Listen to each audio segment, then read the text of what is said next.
I'm here today with Arnaud Marturay, the founder of Révélateur Studio, because he'll moderate a panel discussion at the Architect Success Forum later this month. And for those keeping score, Arnaud's panel will be on September 24th at 6 p.m. Eastern. If you haven't heard about the Architect Success Forum yet, it's a 5-day virtual event for architects around the world.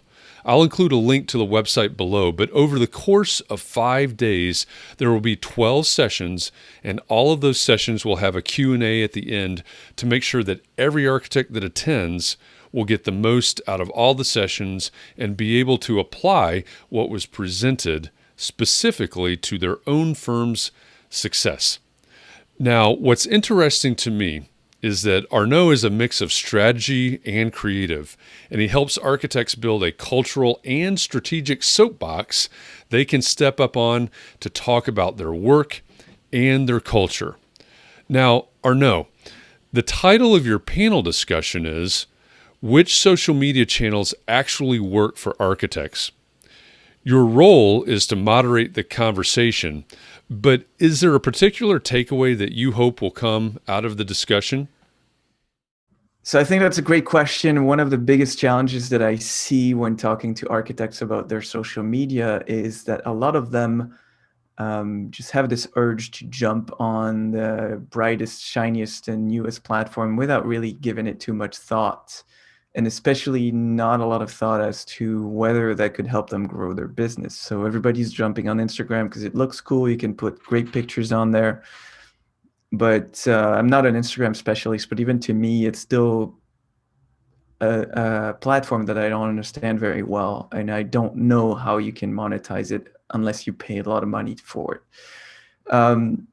So I think the takeaway that I'd like people to get from this is, before you jump on the shiniest platform, and right now it seems to be TikTok, which is concerning for other reasons, is ask yourself, what is that going to do for your business, and how is that going to help you grow or get the next ideal client or big project that you were looking for? I guess that's my answer in a nutshell. And that's a really good point, right? You have limited resources inside your architecture firm, so what are you gonna get out of the effort that you put into this? Now, you'll have to wrangle the likes of Brian McCartney from ArcMark and Monica Idzior from Idzior Consulting and Dave Sharp from Vanity Projects, and you probably won't get a chance to answer the question. So I'll ask you now: which social media channels, if any, in your opinion, actually work for architects? That's a great question. I think it's different answer for different architects. But generally speaking, I'd say if you're doing B2B or business to business primarily, so if you're an architect who works with institutions and commercial clients, LinkedIn is probably your best bet. If you're doing more consumer oriented stuff like residential and things like that, I think Instagram is an obvious one because it's very visual, so you can show your pictures and things like that. Twitter, for architects that have something interesting to say, can be a good platform. And Facebook, I'm really not a fan of Facebook, but I do think it has some utility in some cases, especially again when you're facing consumers. So not quite the clear-cut answer you might have been expecting, but it really, again, it's about being strategic. It depends what you're looking to accomplish and how you want to go about doing that. Yeah, well, and that makes sense. Back to your very first point. You've got to be strategic about this. So I know that we have limited time, and I just appreciate that time. So let's close this out with one final question, and that question is: what's one question about social media that most people don't ask, but they should? Well, you're asking the wrong person because I can talk about that for hours. When it comes to social media, and this is a very broad generalization, so it's to be taken with a grain of salt, but we've seen more often than not social media platform having a very poor track record on management of data, giving their users the ability to manage their own data and to decide what to do with it, and in many cases to abuse that data. So in an ideal world, in a utopian world, I'd love to see social media platforms pop up that are not based on proprietary designs, but are more open source, maybe based on the blockchain system or something like that, or peer-to-peer, because these will be much more robust at helping people really control their data. Data is the 21st century oil. It's the most valuable commodity right now. And those companies are literally making billions of dollars based on the data we give them for free, for nothing in return, or very little, other than access to those platforms.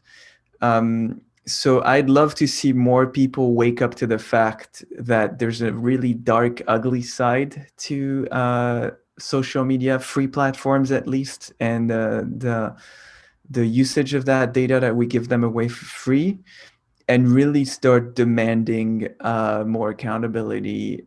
I mean, there's scandal after scandal, but especially Facebook and Twitter are notorious for that. Right. Because until we do that and we demand accountability, nothing's going to change. And you started seeing that a little bit with Facebook when some big advertisers started pulling out their advertisement budgets from Facebook. I think it was in the wake of the BLM protests or whatever the case that was. And then Facebook, you see them start backpedaling and kind of pandering to those people who give them a lot of money. But on the user side, we can do the same. You know, if everybody starts boycotting Facebook because their horrible track record on one problem or another, they rely on having a lot of eyes on that platform. If they start losing, they'll start paying attention. So you can hit them where it hurts too, and get what we want out of it. I think it's still too early or it's still very early in the world of social media and how it affects us on a professional, personal level. So people don't really ask those questions yet, but I'm really hoping we start seeing more of that. And as a result of that demand for more accountability, we start seeing those platforms change or new platforms pop up that will make it more equitable for the people who are on those platforms and give their information for free. Yeah, yeah, and you're right. We could go a long way down that rabbit hole, so we'll have to reserve some more time for that conversation later. But Arnaud, I really appreciate you taking the time to record this conversation with me, and I'm looking forward to sitting in on your panel. Which social media channels actually work for architects? And again, that's going to be on Thursday, September 24th at 6 p.m. as part of the Architect Success Forum. I will post a link to the website for Architect Success Forum below. And also, if you're watching this on YouTube, I will have links in the comments or the description section so that you can get in touch with Arnaud. So, Arnaud, thank you very much for your time. Great to see you. Thanks. I appreciate you taking the time to put that together. Yeah, absolutely. Glad to do it. And I'll talk to you soon. Okay, thanks. Thanks.